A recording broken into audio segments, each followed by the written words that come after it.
RNA står for ribonukleosid. RNA er et enkeltstrenget molekyle modsat DNA, som har 2 strenge. Det er bygget op af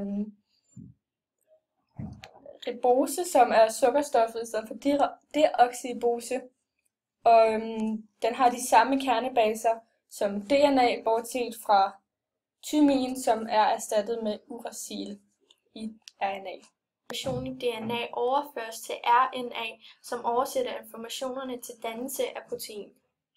Transkriptionen sker ved, at DNA-polymerasen bevæger sig hen over DNA'et, så de 2 DNA-strenge de skilles fra hinanden.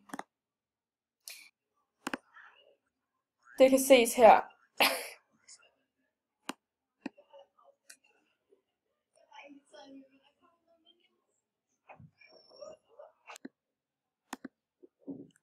Derefter kommer RNA-nukleotiderne, som sætter sig på komplementærstrengen, og derved bliver en kopi af det rigtige gen.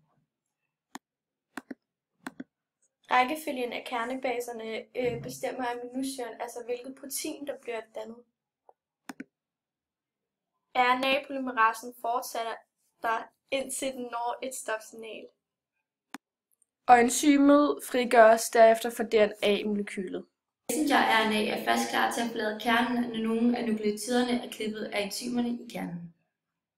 De fjernede sektioner af nukleotiderne kaldes introns, mens de tilbageværende sektioner, som koder for proteinet, kaldes ekstrons.